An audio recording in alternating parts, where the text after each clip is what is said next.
And welcome back, everybody, to our 2024 edition of Paws Up Preview for FIU football. Oh my gosh, it is so good to be back talking about Panthers football.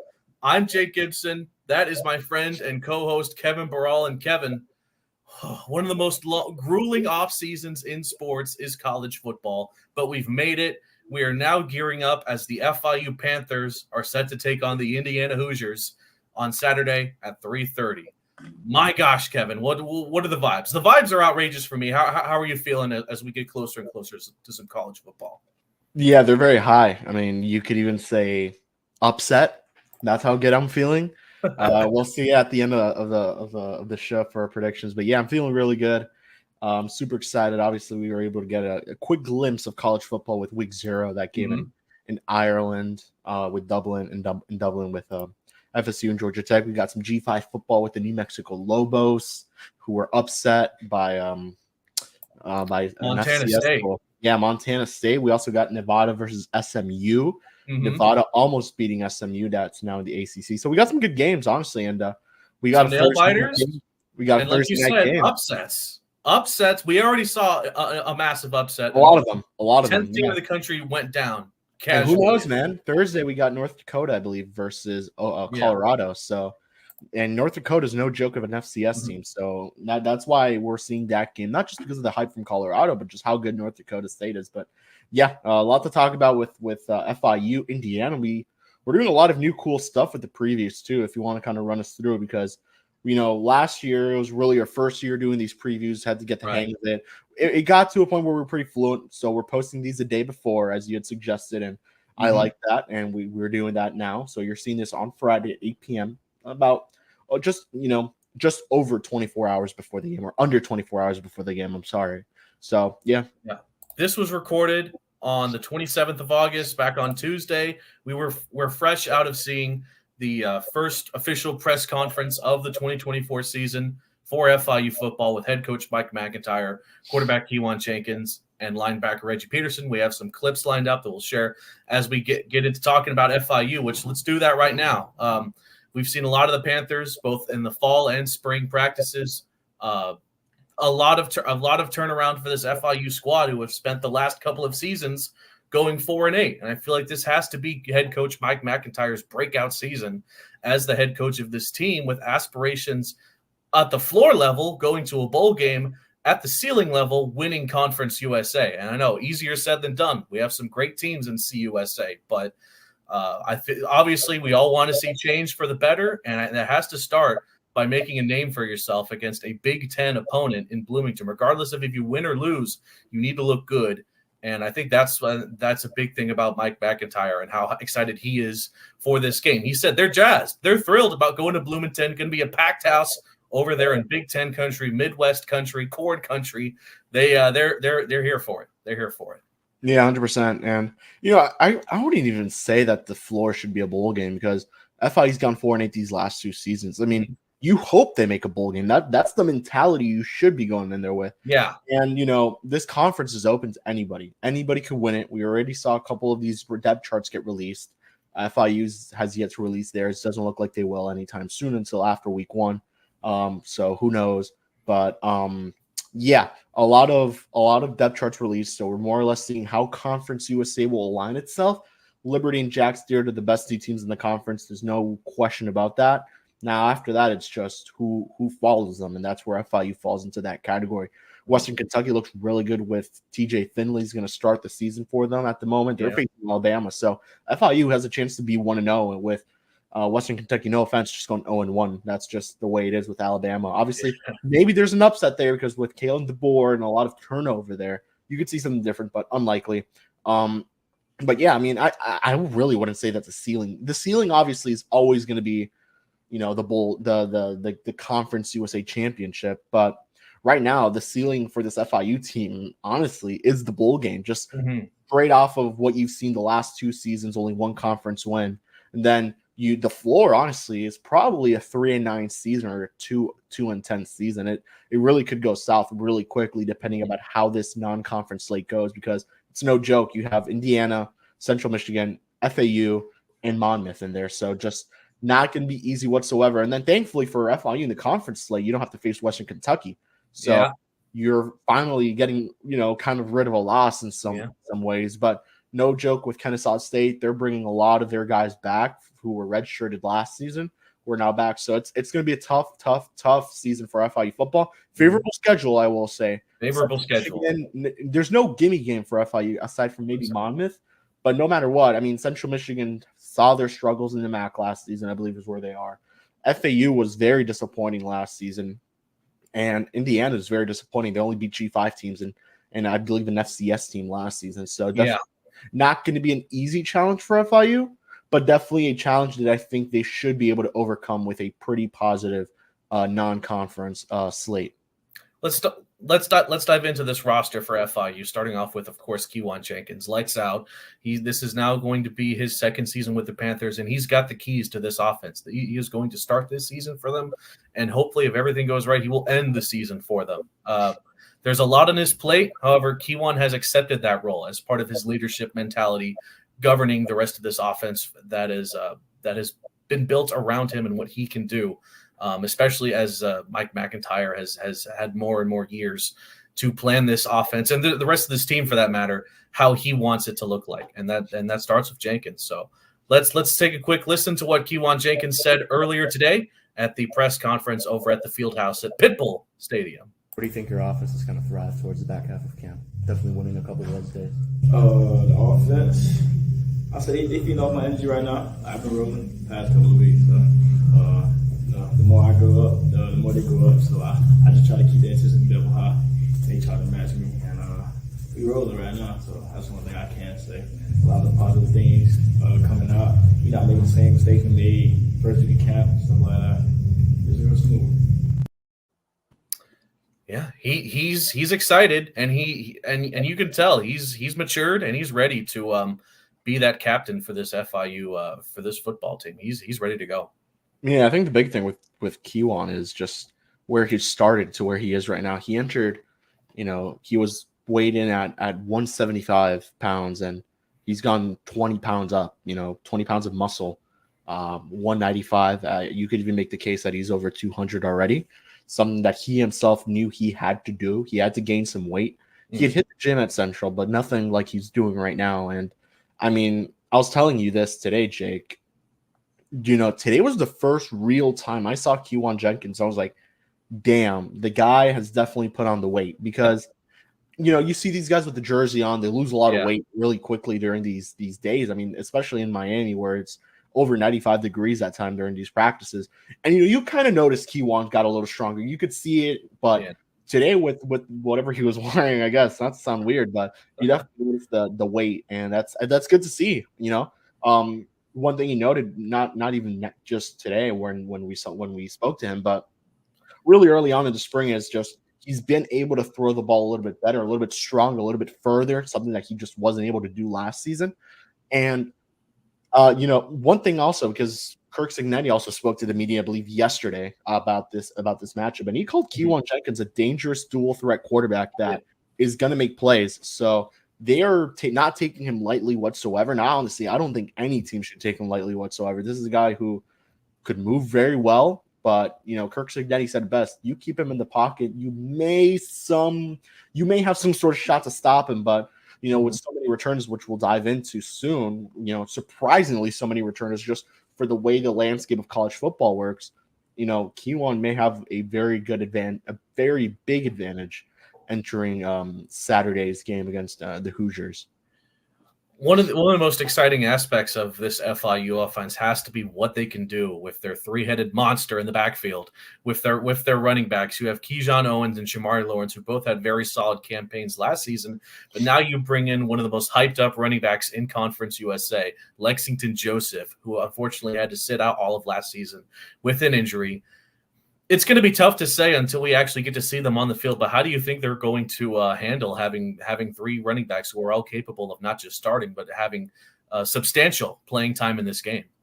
Yeah, I kind of regret not asking Coach just what the expectation is, because obviously you're going to have someone take the field with the offense in the first drive of the game. And that I would assume is going to be Flex, who took most of the reps in camp, along with Shamari, it was just very, very tight reps. There was no real clear front runner like we saw it, for example, with Kiwan, who took every single first team rep, out there. So I'm definitely interested to see who's going to take the majority of these reps. I would be surprised if it's KJ Owens. Unfortunately, just the way the ladder works here with the type of running backs that they have, it's going to be Flex and Shamari taking most of the reps.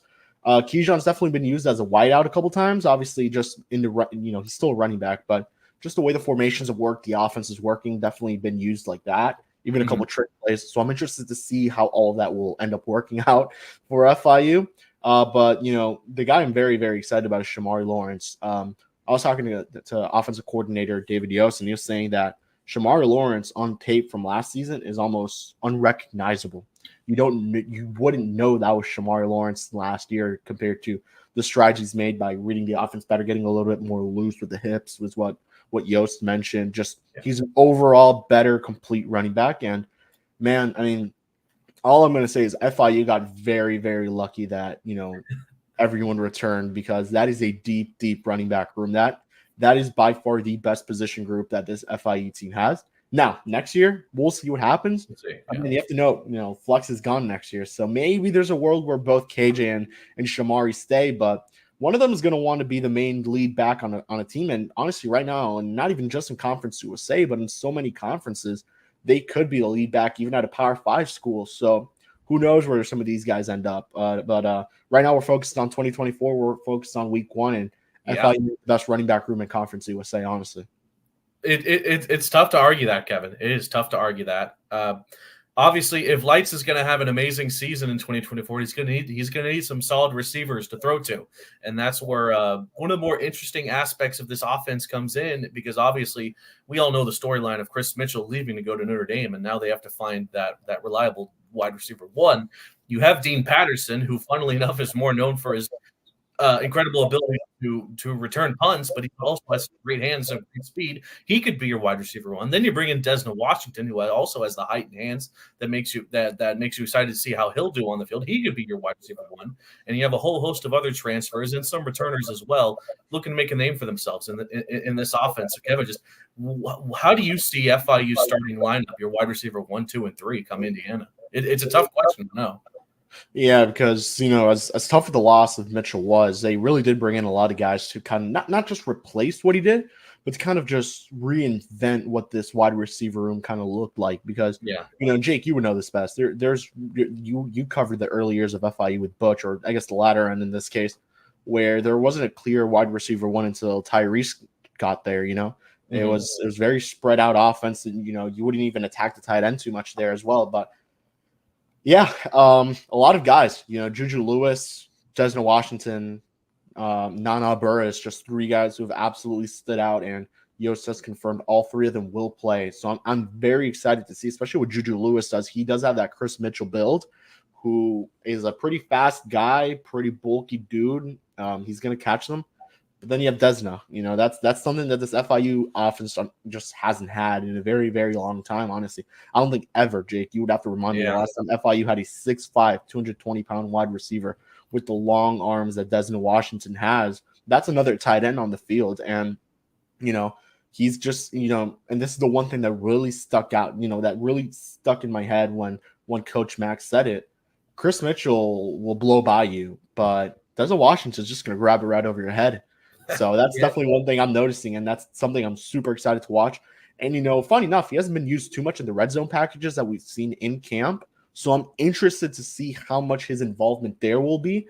I thought he would have been the ideal red zone target. You also have, obviously, Antonio Ferguson, the ECU transfer, who's a tight end. Rocky Beers, who's looked really good during camp.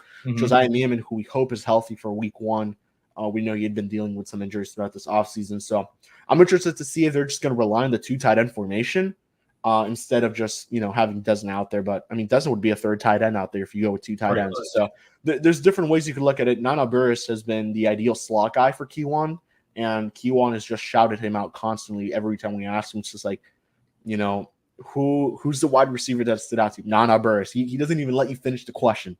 So Nana didn't drop a single pass during the spring. Unfortunately, he dropped a couple in the fall. He had been dealing with some injury as well towards the end of the fall camp, but we'll see how that ends up. And then the returners, Dean Patterson, Eric Rivers, two guys who are extremely fast. Dean, the leader of that wide receiver group, the veteran of that group, certainly interesting to see what he lines up to do.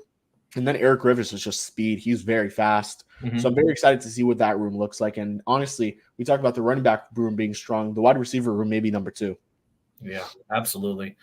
All right, now let's transition over to the defense here. We had talked about one of the leaders of the offense, of course, being Kewan Jenkins. Now we have to go to the other side and talk about the leaders of the defense, and that absolutely could be Reggie Peterson entering his senior season with the Panthers. I had spoken about this. I think he's one of, if not the best overall player on FIU football as far as his talent and skill set. And he's just like Jenkins, he's adapted well into this leadership role, especially after being mentored from Donovan Manuel last season, who's now with the Houston Roughnecks of the XFL or UFL, excuse me. So before we dive into it, let's hear from Reggie Peterson and what he had to say earlier today in the press conference at the Fieldhouse. Anyone that stands out to you on their side of the field? I would definitely say 44 is a great player, the tight end. Me being an inside backer, that's probably the matchup that I would have to be going against. And also their running backs, they have a great running back room. Me personally, I think that they're going to run the ball and they're going to throw the ball as well because they have a bunch of great receivers. But in my opinion, watching film, I would probably say 60% run, 40% pass. So that's what I think. Did it kind of surprise you a little bit when you say 60% run? Because they were one of the offenses in the Sun Belt that was one of the worst in rush offense. Yeah, it did surprise me, but they see us as the underdog. We're the underdog in that story. So just trying to think about it, I think that they're going to try to rush the ball down our throats and trying to give their wide receivers, key passes to make plays because they don't want to get bored during the game. But that's what I think that they're going to do. That's the game plan that I think they're going to do, and we're just going to have to capitalize on it. All right, there you go. That was Reggie Peterson talking about what to expect from Indiana, but just talk a bit about your expectations for the kind of season Peterson will have. He himself is trying to break every single record that Donovan Manuel set last season. So can he do it? Will he do it? And what is he going to look like on Saturday? Yeah, there's a really good chance, especially if, just no offense, if things go south for this FIU team, he's going to have a really good shot to break a lot of records. But yeah. I think even if they're good, I think even if they're great, he'll break a lot of records. And that tackle record, that total tackle record has been unbroken for a while now. I would have to check on the record book to see who was the last one who had it. I know it wasn't Donovan. Donovan was pretty close, but Donovan now holds the single season forced fumble record. So interested to see if Reggie could break that. But one thing to note, Reggie did not take Donovan's spot in the defense. He did not replace Donovan. I believe it was Reggie stayed at the mic and Donovan was the will. So we'll see what happens there. It looks like it's going to be Elijah Anderson-Taylor because I asked Reggie if he's excited to play next to EA. He said yes. So I'm assuming it's a pretty good primary source. I don't know what to tell you. Yeah, I don't know. But the 2 deep is definitely out there. Coach Mack was talking about it today. We'll talk about safeties in a bit because that's definitely a position to look out for. But I don't know if that's EA who's in that 2 deep. So it should be him as the will, or I'm sorry, as the Mike, and Reggie sticking at the will spot. So I'm very excited to see what happens. Reggie has the opportunity to break so many records. He is a very talented guy. He could be so much better than Donovan was, and that's not in the word. I'm not saying that in a bad way by any means. I'm saying Reggie has the potential to be so good. So I'm excited to see what this looks like. This FIU defense has a lot to learn from last year. They don't get off to the start that they did last year in terms of towards the back half of the season. Hopefully that just doesn't translate because we saw it, Jake. This team gave up 21 points in the first half like it was nothing. We saw it with UTEP, we saw it with Western Kentucky, we saw it with Liberty.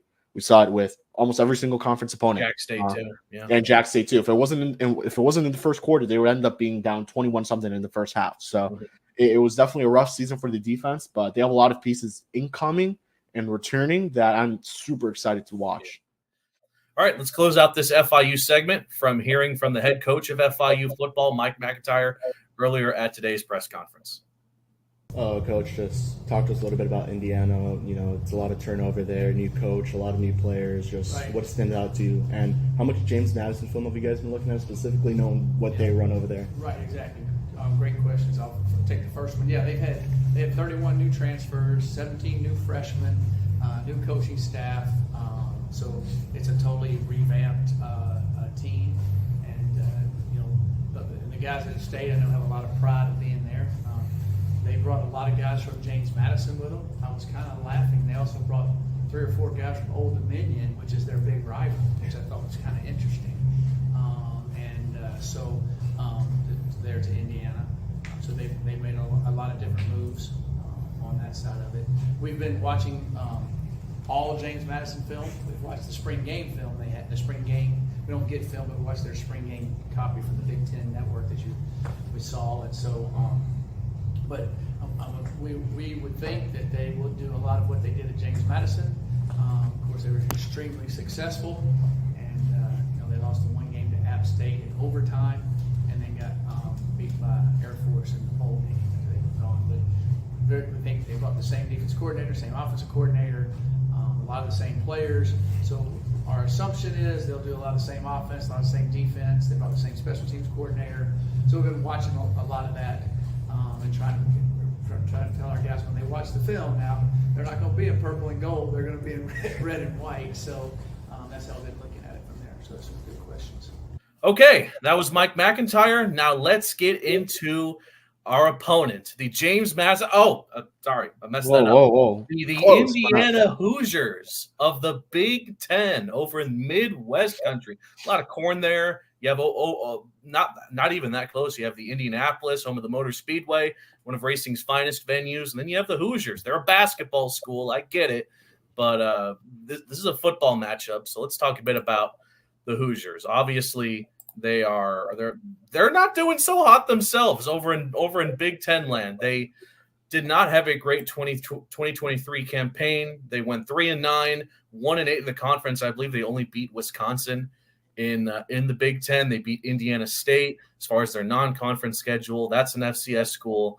They beat Akron in quadruple overtime from the MAC. So not a great season for them last year, and it was actually back-to-back losing seasons for Indiana. So that prompted the firing of their head coach, and now they bring in a brand new one to hopefully turn things around for the program. So a blank slate for the Hoosiers as well because of how many transfers have both left and come in. So what are your just general thoughts on the state of Indiana, man? Yeah, definitely an interesting squad for sure. I think in that Coach Matt clip, I think he said it, 31 guys transferred in, 38 left.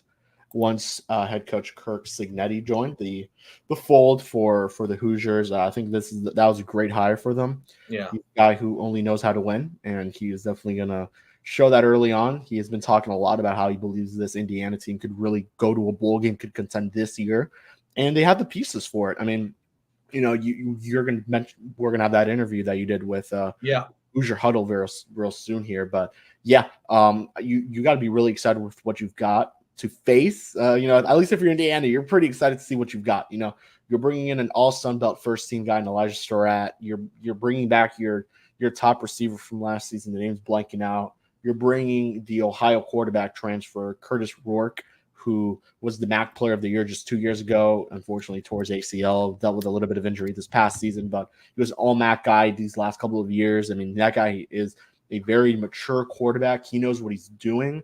He's a very good game managing quarterback. Sees the field very well. Something that Reggie noted in his press conference today. So did Coach Mack. So you look at this team, and it's a very, very good team no matter what. It's going to be the best team FIU plays, honestly, this whole season. Maybe Liberty or Jackson, they could make a case just given how much turnover there has been. Yeah. But the one thing is going to stick, and that's going to be that they're going to run the James Madison offense we saw last season. All that they have been watching is James Madison offense. And the only real clips we've been able to see of Kirk Cignetti, Hoosier football, has been the Big Ten YouTube channel on the spring game, which they filmed the whole thing. And I can assure you FIU has been watching that as well. So definitely interesting. There's some sort of a quarterback battle because they had a former five-star, I believe his name is Taven Jackson, who shined pretty well during the spring game as well. Then the other name that both Reggie mentioned in that clip we played and Coach Mack also mentioned to us is Zach Horton, the JMU transfer tight end, someone who to keep an eye out on, number 44 on offense, hauling 27 receptions for 275 yards, 10.2 yards per reception, and he had 6 touchdowns. So definitely got to keep an eye out on. And I know Indiana dealt with some offensive line injuries, so interested to see what happens there. I think the defense is a lot more solid, a lot more concrete in terms of just because they brought back more returners there than I think many expected. I think it was 8 or 9 returners on defense. So that's a really good defense. Their defensive line is really good. They're bringing in a lot of good players. JMU transfer, Aiden Fisher, I want to say is the name. And he looked really good in the the Indiana spring game. I think we're going to be confusing those two schools a little bit on this show. But yeah, a lot to be excited about with Indiana if you're an Indiana fan. And FIU's got a tough task for them. This is by far the best opponent they'll face all season. You're kind of glad, you're going to get the best out of the Panthers in week 1 of the season, which sets them up for hopefully a very successful 2024 campaign against the G5 and the one FCS opponent they'll face. Wide receiver, by the way, that's returning. His name is Donovan McCulley. 644 yards, 6 touchdowns. He was their wide receiver 1, and he's coming back. Now you could listen to us talk all day about Indiana football, but I think it's cool to have a primary source go in and talk about the Hoosiers, and that's exactly what we have for you right now with Ben Gillard of the Hoosier Huddle, who I got to speak with the other day. Had a nice discussion about all things Indiana, so let's go ahead and roll that and see what Ben of Hoosier Huddle had to say. Hey, everybody. It is Jake from the Paws Up podcast. I hope you guys are enjoying our Paws Up preview of FIU football versus Indiana so far. Joining me now is Ben from the Hoosier Huddle, a podcast that covers Indiana athletics. How are you doing, Ben? I'm doing great, Jake. Things are great up here in Bloomington. How are things down there? Warm, sunny, pretty mosquito-filled, but we're excited for this for the first game of the season for both our squads, and it's hopefully it's going to be a fun one, and it's nice to have you on to talk a bit about Indiana from an actual perspective of somebody who covers the Hoosiers. So let's just get right into it, Ben. Indiana recorded a 3-9 record last season, right? It ended up with the firing of your former head coach Tom Allen after 7 seasons. Unfortunately, it's one of the few straight losing seasons that the Hoosiers have had. Ultimately, what would you say has been the main issue or issues that Indiana has faced to the point where the glass finally broke last season and Allen was relieved of his duties? Yeah, I mean, it's a tough thing because Coach Allen was a hometown hero. He was from the area. So anytime you have a coach like that, it's always going to be hard to let them go. I think it started really well with Coach Allen. We had Penix. We had those few years where we were really on the right track, and slowly we just sort of failed to make the adjustments, and things just kept going south steadily year by year. And then it sort of became a question of how can we retain these recruits that we're getting, and it really felt like there were some coaching decisions that weren't in IU's best interest, and ultimately it was just time to go in a different direction. This team is now headlined by new additions left and right. It's one of those teams that were kind of gutted by the transfer portal, but at the same time saw a lot of new additions also from the transfer portal. But before we get into that, I do want to talk about the new head coach, Curt Cignetti, who is taking over the Hoosiers. I mean, what can you tell us about his coaching style and just how much is going to be on his plate to turn this team around into potentially either a bowl-eligible team or maybe even something more in the Big Ten Conference? Yeah, what I can tell you about Coach Cignetti, we call him Coach Sig here, is he's an old school football coach, and he's a proven winner everywhere he's been. You look at what he did at James Madison last season. He's just your old school smash mouth football style coach. And we've already begun to see that in practice where, he's one of those coaches. He doesn't like music. He just wants the sound of pads hitting pads. He wants football sounds in practice. And the players seem to have really responded to that. They really like the fast pace of these practices and the way they can just focus on football and nothing else. So Cignetti is going to be taking over a roster filled with newcomers from the transfer portal, right? From what we've been able to follow, the front runner for quarterback seems to be Curtis Rourke, the redshirt senior and transfer from the Ohio Bobcats of the MAC. What kind of passer / scrambler can we see from Rourke, and how well does he fit into the offensive coordinator Mike Shanahan's system? Yeah, I think he's going to fit in great. He comes with a couple guys he already knows from Mhm. Ohio. One of his best wide receivers is also transferred into the Hoosiers, so he's going to Right. have that chemistry from day one. Yeah, it was a two-man race going into spring ball between him and Taven Jackson, who is, you may know, Trace Jackson Davis, the Right. former IU basketball player's younger brother. Rourke sort of separated himself both with his experience and just sort of his football IQ and where he stands. And I think you're going to get a very competent playmaker out of him and a veteran presence who can lead this offense and knows what to expect in big games. Let's dive back into the roster for Indiana, Ben. Talk a bit about the running back room, which will look completely different from last season. I mean, the biggest playmakers Indiana had, Howland, Henderson, Luca, and Turner, they're all not returning for one reason or another. What newcomers have you seen in the spring and fall practices that you feel deserve to see some playing time come week one? Yeah, one guy I'm going to highlight right off the bat is Justice Ellison. He is a guy I've actually gotten to know. He's a great dude coming to transfer out of Wake Forest. Just a proven guy. The thing that really excites me about him is his dual threat abilities. He can be a receiver out of the backfield or just your standard bell cow rushing back. And that really excites me in a lot of ways. I see him being used similar to how Michigan used Donovan Edwards, where there's sort of those gadget plays that could come from him, maybe a goal line package with him. I find him to be one of the most exciting players in that running back room. You also have transfer Tyson Lawton, who's coming in. He's been looking great in spring practice, another just big muscle power back that we're all very excited for here. You know, considering the shakeup at the quarterback position and the rest of the offense, for that matter, it seems almost impossible to retain top-notch wide receivers from the transfer portal. FIU themselves have had that issue for a few players now. However, Indiana's main target in 2023, Donovan McCulley, is returning for his senior season. He racked up 644 yards, 6 touchdowns last year. Talk about the skill set that he brings to this receiver room and how you've seen him grow and improve this offseason.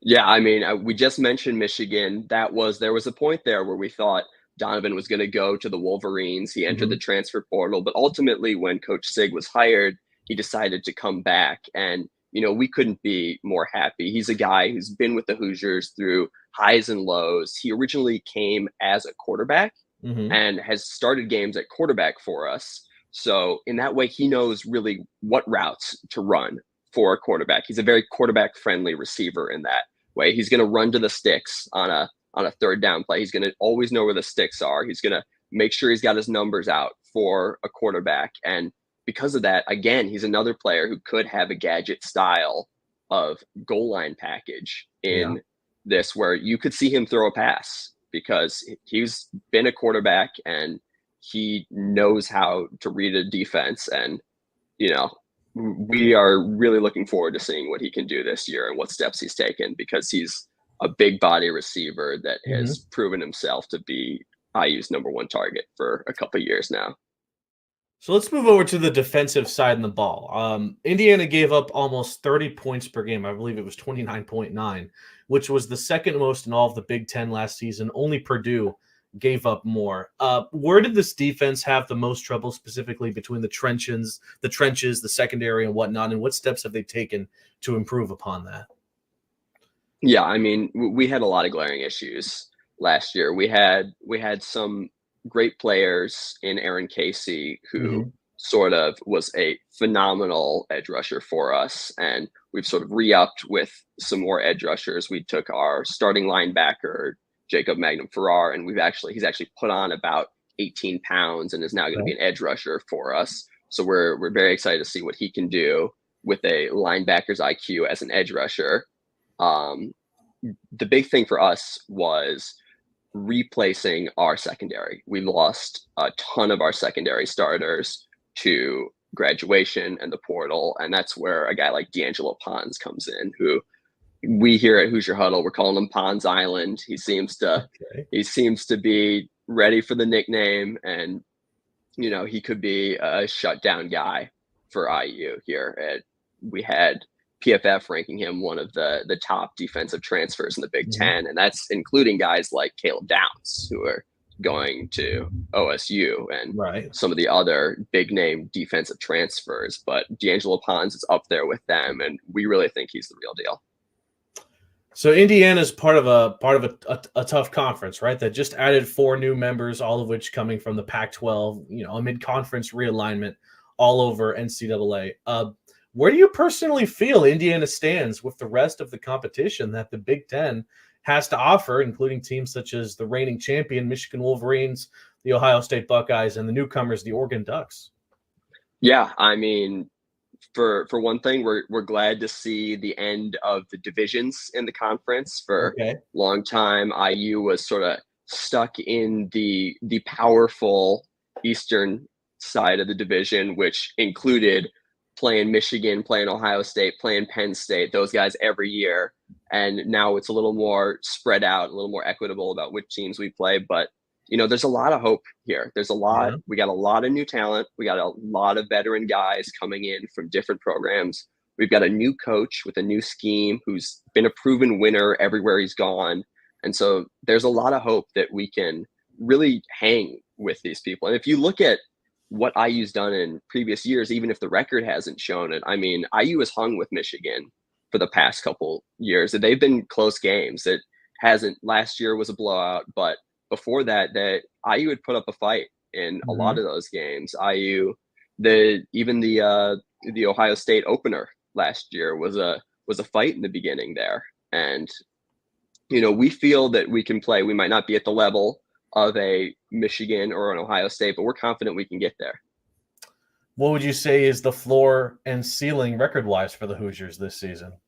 Yeah. So right now, what we want our floor to be is we're looking to go bowl eligible. Okay. That's, at the end of the day, that's what we want to see. We want to see at least bowl eligible. That's we feel confident in Coach Sig that he could get us bowl eligible.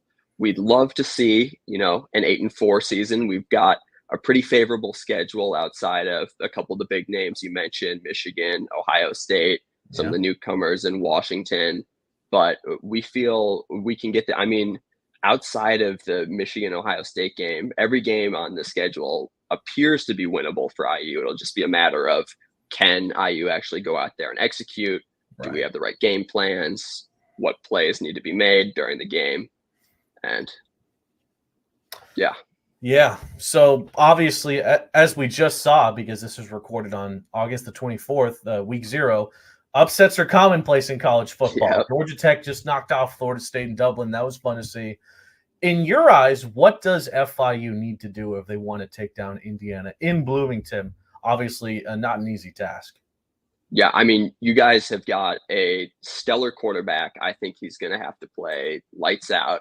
I mean, he's only a sophomore. I think he's going to have to play a great game. We just talked about D'Angelo Pons in the secondary. If he can bait him into certain things with his eyes or pre-snap recognition, that's going to be huge. You guys, you talked about you lost a big target in the transfer portal. See what these other, but you've also added a couple new guys in the transfer portal. See what they're able to do. You return running back by committee room that is, each of those guys have proven themselves. They're going to need to see if they can keep up with this Big Ten trench that we talk about. And then the other big thing is the O-line. And I know you guys brought in a couple transfers. I think that's really going to be the sticking point. The Big Ten prides itself on strength on both sides of the line. But as we've seen, Florida State came into this season, they were touting the line. That's all they were talking about preseason, and they got sort of manhandled by Georgia Tech today. So, you never know with these games, and especially in the first game. And I think that strength in the trenches is going to be one of the big things. Also, special teams. You guys have got a great returner who can make plays all over the field. Reminds me a little bit of Jalen Lucas, who used to play for IU, now plays for Florida State. But anytime he touches the ball, it's dangerous. And especially in that opening game where, it's still a little new, still a little fresh. That's a place where you guys could score a lot of points and be dangerous. All righty. Thank you very much, Ben Gillard. Of course, be sure to follow Hoosier Huddle on all platforms at Hoosier Huddle to check out how they're feeling about this matchup against FIU. All righty. So we now have an in-depth look at what to expect from the Hoosiers. What are your final thoughts and main concerns and areas of Indiana that you think FIU can take advantage of? Yeah, I mean, I think the run game is one thing I'm looking at. You saw me ask Reggie there in that press conference. Did it shock you a little bit that you're seeing 60% run? Because they're bringing back their two JMU. They're bringing in the two JMU running backs from last season that struggled against the run. Struggled rushing the football. So definitely shocked me a little bit that he said that. I think a lot of it also has to do with the fact that Curtis Rourke will be playing his first game with a lot of new guys, but he also played the spring game, so it's a lot of conflicting points. So definitely interested to see what this offense looks like. I mean, if I'm FIU, I'm really looking at those wide receivers, Serrata and McCulley, as you mentioned. They're bringing in a couple other guys as well who stood out. That's a very well taught receiving room. That's a very mature, veteran, experienced receiving room that I think will definitely cause some problems for FIU. And I know Reggie said that he thinks it'll be a pass here and there. I think it'll be a pass a lot because they're probably looking at FIU film from last season and noticing, these are returning safeties that kind of got burnt last year. Some cornerbacks that got burnt last year. So they're looking and they're kind of like licking their chops a little bit, saying, we could do this to FIU. We could go off to a 21-0 lead, but definitely seems like it'll be a little bit different, hopefully, this time around. So, yeah, I'm looking at the wide receiver group and definitely that linebacker group for Indiana. Obviously, the only other thing I'll take a look at is their defensive line that apparently has a little bit of questions, but should be able to cause enough problems to pressure Q1, stick in the pocket, and get him sacked a couple times. All righty, so that was your look at Indiana, and we're getting closer and closer to kickoff. The minutes are slipping by until we start to get going. 3:30 on Saturday, Big Ten Network. It should be a fun one. So, alrighty then, let's now, before we get into predictions, and they're going to be fun, let's quickly go over what's going on around FIU athletics, who to keep an eye on in the 305. So let's get right into it. And of course, we're going to start off with men's soccer, who unfortunately has not had a great start to the season, going winless, losing to Seton Hall and Stetson. This past Thursday, they took on ranked North Carolina. Of course, this was pre-recorded before that, so we won't know if they won or lost that. However, the most upcoming game for men's soccer at the time of this drops on Friday will be against the Georgetown Hoyas, the ranked Georgetown Hoyas, on Monday, September the 2nd at 1 p.m. That is over at Washington, D.C. You can watch it over on the Big East Network. Their next home game will be on Wednesday, September the 11th, when they host ranked UCF over at Leva Family Field at FIU Soccer Stadium. Now let's move on over to FIU women's soccer, who have had an exceptional start to this season, going 3-1, defeating FGCU, FAU, and Jacksonville, losing a close game to Oklahoma. Their match against Stetson has passed since this has recorded, so we'll see if they have won or lost later. But their next upcoming game that you can watch is, again, going to be on the road, as this entire beginning to the season has been, on Sunday, September the 1st at 7 p.m., as they're in Coral Gables at Cobb Stadium, taking on the Miami Hurricanes. Their first home game is the game right after, on Saturday, September the 7th at 10 a.m., as they take on Southeastern Louisiana. That's a back-to-back. They'll then take on SEMO on September the 12th. So, of course, we wish both of our men's and women's soccer teams the best of luck. And lastly, for FIU athletics is none other than the start of indoor volleyball for the Panthers, as they are currently in Dayton, Ohio, for the Dayton Flyer Invitational. Earlier today, FIU took on UNI, and then on the same day, they will take on the Ohio State Buckeyes at 5 p.m. The next game is going to be on, once again, Saturday at 1 o'clock, taking on the Dayton Flyers. They'll then head back to Florida for a matchup against FAU on Tuesday, September the 3rd at 6 p.m. That is in Boca Raton. Their first actual game at the Ocean Bank Convocation Center is going to be part of the 305 Challenge on Thursday, September the 19th, when they take on Texas Tech, Arkansas, and the Hurricanes, but that matchup will be in Coral Gables. So we, of course, wish the best of luck to the volleyball team as well. Alrighty then. Now it is time to get into some predictions with a quick look at this week in Conference USA. It is time to check in on both our friends and foes. And let's get into it again. Because this was pre-recorded, we don't know who won the Thursday game between Jacksonville State and Coastal Carolina. But my God, what a matchup between one of the best in CUSA and one of the best in the Sun Belt. So I think it's going to be a low-scoring, tough-nosed game. I think I'm going to go with Jacksonville State in a very close one. I'm going to take Coastal. I like what I see from Jack State, but Coastal is a team that both teams have their quarterback questions, actually. They so do. I'm going to take Jack State, actually. Flip me up. Yeah, okay, there you go. I think the deal breaker for me was the defense. Logan Smothers a little bit more. He knows the offense a little bit better. I'm not sure who the quarterback is for Coastal at the moment, but I know it's not Grayson McCall anymore. He's now, I want to say NC State. So he made the move over there. But yeah, hopefully we're right. Obviously, doing these on Tuesday actually allows us to predict the whole week of CUSA. Yep. So I'm not against it whatsoever. Yeah. So I have faith in Jacksonville State's defense. I think it might be the best overall defensive unit in Conference USA. They got a lot of studs over there, over in Alabama. So even with the losses they had too. Yeah. Let's move on to the Saturday game, starting off with UTEP over in Lincoln, taking on Nebraska at 3:30. Nebraska, unlike Indiana, Nebraska, I think, is one of the better squads in the Big Ten. And UTEP has a lot of question marks, so I'm going Nebraska. Yeah. Unfortunately, I'm going to have to go Nebraska. I love what I've seen from UTEP head coach Scotty Walden and his staff. And, at the moment, they would have already announced the starting quarterback at the moment of this recording, but it's either Kane McConnell or Skylar Locklear, I think is who it is. So, unfortunately, as much as I would run through a brick wall for Scotty Walden, give me Nebraska. Moving on now, we'll save FIU for last. We'll also at 3:30, it's Kennesaw State. Their first season in FBS. They're going to be starting off in the Alamo Dome, taking on the UTSA Roadrunners. That's honestly a tough matchup to begin your journey in FBS against a very solid UTSA squad. I think Kennesaw will keep it close for a while, but the Roadrunners will pull away in the end. I'll take UTSA. Yeah, no Frank Harris for UTSA, but still, I'm going to take the Roadrunners here. Those guys were the class of the conference prior to heading to the American. And, Kennesaw has a lot of red shirts that are no longer red shirted, so they have a lot of guys come back. But, yeah, I think you're right. It'll be a close one. And Brian Bohannon, certainly a guy who knows how to run a program over there very well. So I'm excited to see what Kennesaw's gotten. They may surprise a lot of people this season.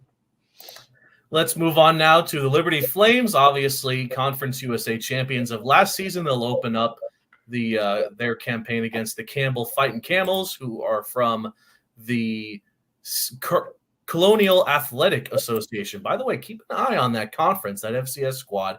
That, aside from Campbell, that also houses Monmouth, who FIU will be taking on in a few weeks. And it also houses the Delaware Blue Hens, who will be joining Conference USA next season. So a lot to look forward to from that interesting conference. Regardless, you have the cream of the crop of CUSA going up against FBS. They're going to start off strong. They're going to win. Yeah. Give me a little bit. Not much to say. Oh my gosh. Western Kentucky is in Tuscaloosa, taking on the Alabama Crimson Tide. This is going to be the first season, God knows how long, without head coach Nick Saban for the Tide. However, they did name their field after Nick Saban. So I mean, you'd love to see the upset because it'd be so freaking funny. But no, I have to take the Crimson Tide. I think they'll win. Unfortunately, it's going to be kind of a blowout.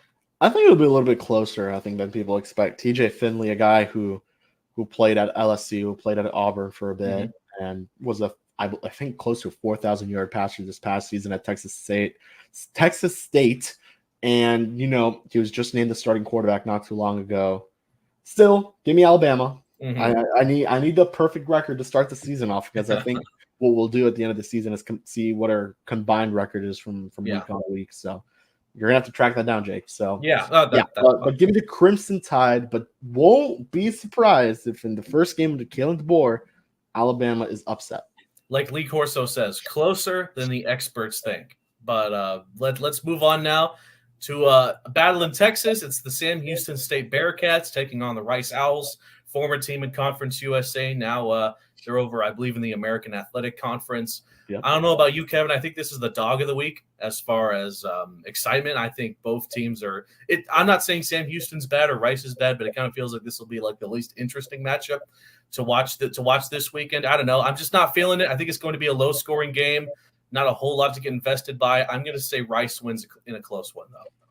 I think Rice was actually not too shabby last year. I'm gonna have to check, but they may have made a bowl game. But yeah, this is definitely one of the more interesting games of the slate. But it's a fun one, nonetheless. Yeah, Rice was. They made it to the first responder bowl, but lost to Texas State. So, okay, yeah, there you go. So yeah, I mean they're a solid squad for the most part, but I'm gonna take the Bearcats here. All right, nice pick. I like the Bearcats, man. People have them high in Conference USA. I mean, don't sleep on the Bearcats. They may make the Conference USA championship in year 2 under Casey Keeler. Moving on to the Middle Tennessee Blue Raiders at 7 o'clock on Saturday. They'll be taking on Tennessee Tech. I do have to acknowledge Tennessee Tech plays for the Big South / Ohio Valley Conference.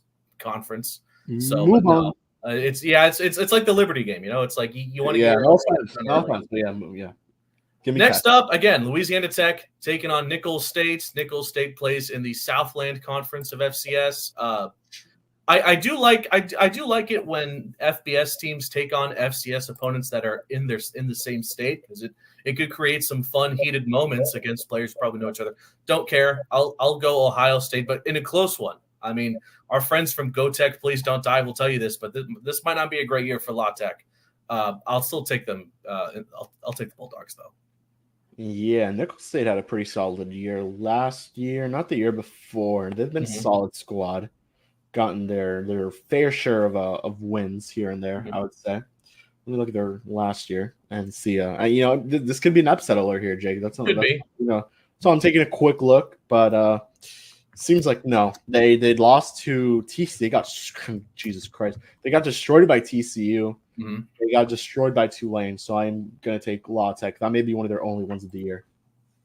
And then wrapping up the CUSA slate is a late one, a 9 o'clock matchup between New Mexico State and Southeastern Missouri, otherwise known as SEMO. They also play in the Big South / OVC. Again, another case for upset alert, because you really don't know what to expect with the Aggies and that squad there. But I will take New Mexico. A boring pick, I know. I'll take the Aggies in a close one. They're off to a 1-0 start. They already faced North Alabama last year. They went 4-7. Not great. They faced, funny enough, they faced Nicholls State. Before that, in 2022, they went 9-3, but yet to play an FBS opponent. So, this is a little close one, I think, Jake. You're going to put your perfect record to the test there almost immediately, Kevin. Nah, give me the Aggies. For this week, I want to go undefeated, but I wouldn't be shocked if we see a little upset there. Listen, if FIU were to knock off Indiana, and if all these other FCS schools were to knock off other Conference USA squads, I mean, FIU could be the leaders of Conference USA, man. That'd be lights out. Lights out! Lights out! Should have seen that coming. All righty then. It's been a while. It's been a while. Now it is time for the big question of this Paws Up preview. Who will win this game, the FIU Panthers or the Indiana Hoosiers? Before we pick, I simulated this game in College Football 25. Shout out to Darren for the idea. Shout out to Darren. I'm a big fan of this idea. Let's just say the results were interesting. Let's take a quick look.